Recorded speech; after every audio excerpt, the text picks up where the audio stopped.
Millions of years ago, Australia was a land of dense rainforests. But today, there are only a few of these majestic jungles left. One of the most spectacular can be found in northern Queensland, in an area called the Daintree.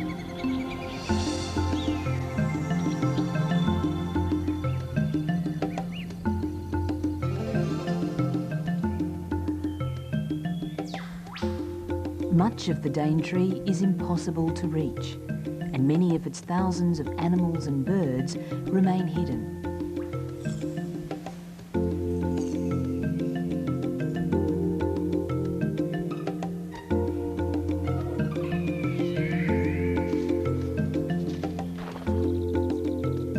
It's a place of secrets and discoveries.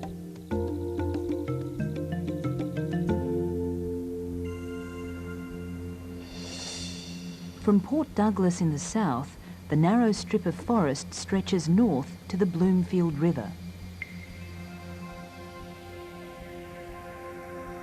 In the west, the forest climbs to the tops of the coastal mountain ranges. From there, it sweeps down to meet the white beaches and blue waters of the Coral Sea.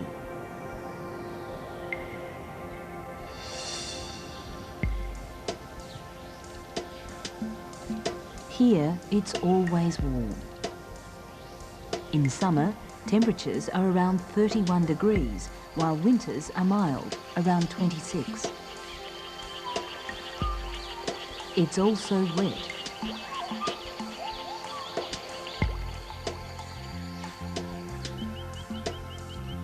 This area of the tropical north receives rain all year round, although most falls in the summer months between December and March.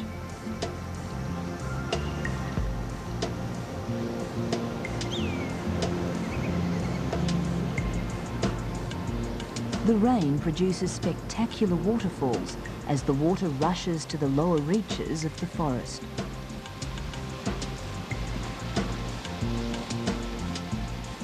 It's this warm, wet environment that makes tropical rainforests different from other types of forests.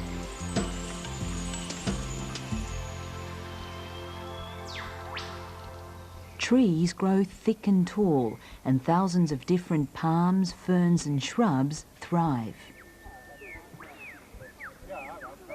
Mosses and ferns grow from the trunks of the trees, and vines hang like vast curtains.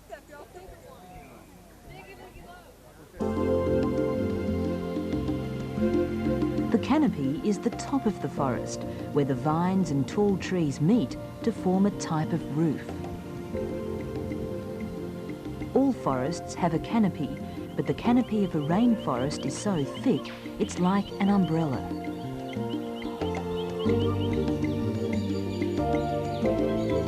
It blocks out the sun and keeps the moisture in, creating a cool, dark world below.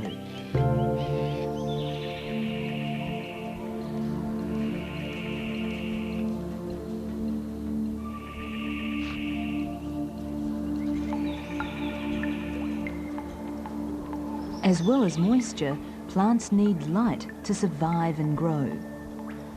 In the rainforest, they have developed special ways to get close to the sun. Some vines have barbed hooks which they attach to tall trees, hitching a ride up towards the light.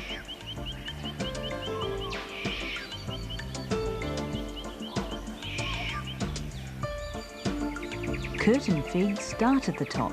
Their seeds sprout in the tops of trees and send down roots which eventually strangle the tree.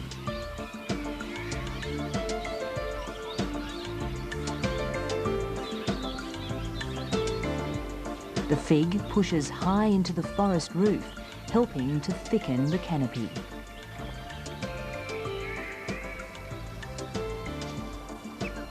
$15 million years ago, these rainforest canopies covered all of Australia. At the time, the continent was much further south than it is today.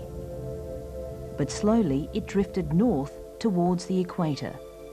Here, the sun is closer to the Earth, and Australia's climate warmed and became much drier.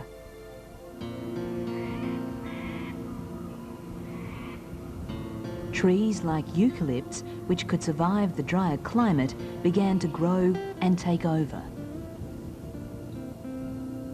The rainforests withdrew to just a few small areas where rainfall remained high. Areas like the Daintree between Port Douglas and Bloomsfield. One of the reasons it stayed wet was its position between the coastal ranges and the ocean.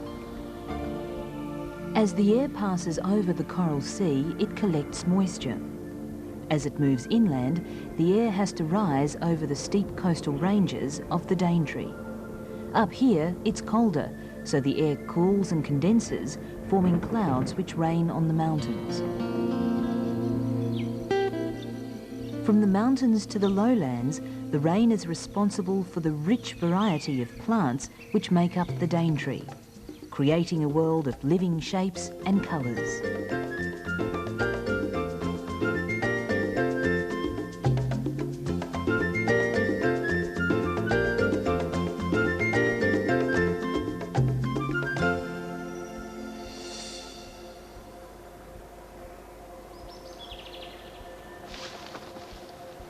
There are more types of birds and animals here than almost anywhere else in Australia.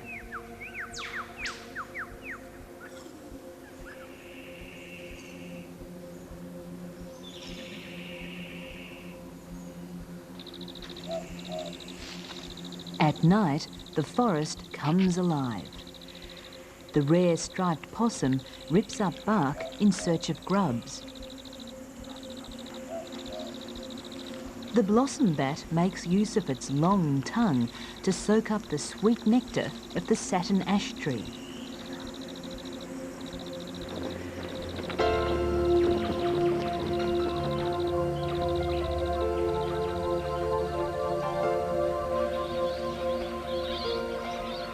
Morning brings the bird songs of the forest.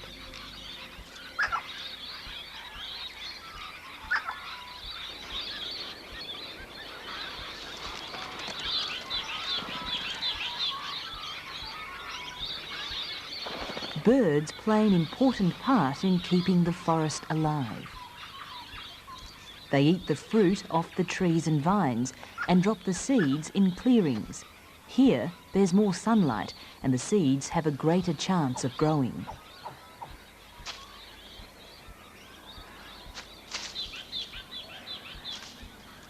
The Daintree is one of the few places in the world you'll find the large flightless bird, the cassowary, or Gudanji, as the Gugu Yalanji Aboriginal people call it.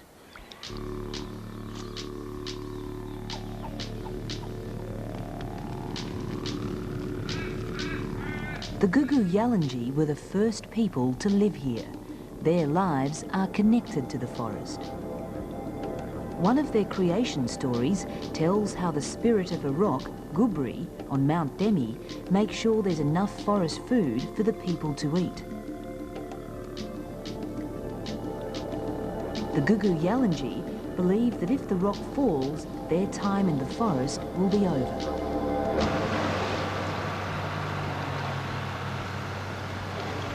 White people didn't settle in far north Queensland until a little more than 100 years ago.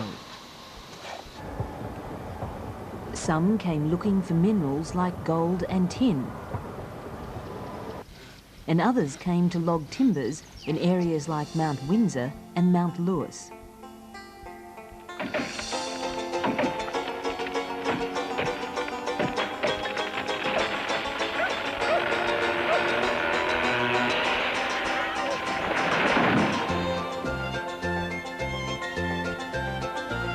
Cooktown grew as a mining town, and later Port Douglas and Cairns were built.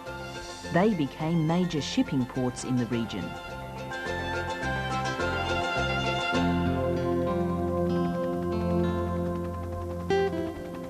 But most of the Daintree rainforest remained isolated, cut off from the south by the Daintree River. There was no bridge, and the river is home to crocodiles.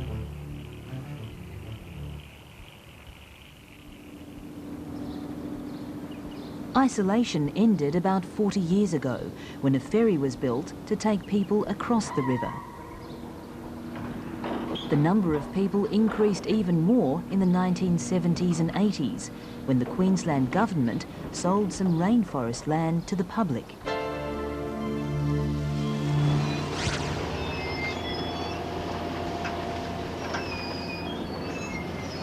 Many changes followed.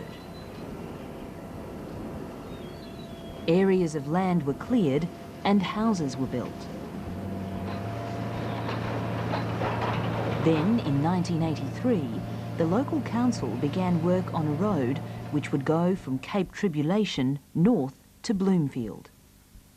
It meant going through the rainforest.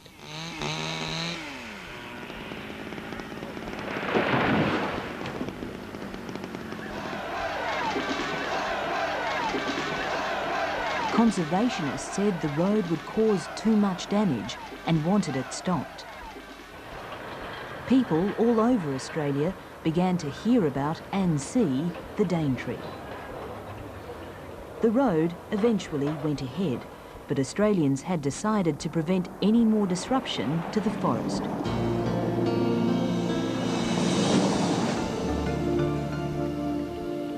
In 1988, the Daintree was declared a World Heritage Area.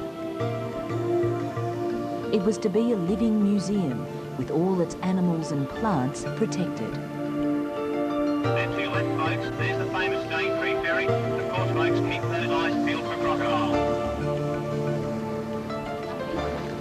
Now, the main visitors to the Daintree are tourists. People need places to stay and things to do. Many drive along the Bloomsfield Road. All of this puts pressure on the forest.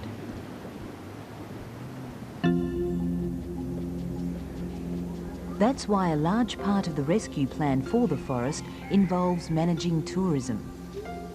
Things like boardwalks and walking paths mean people can look at the forest without crushing the plants.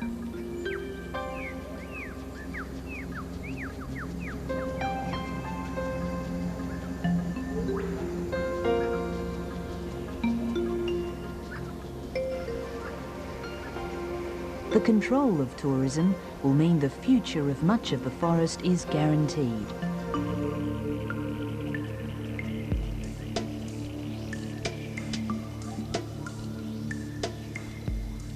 The forest is a piece of our ancient history. Preserving it means keeping the closest link we have to what Australia was like when dinosaurs roamed the earth.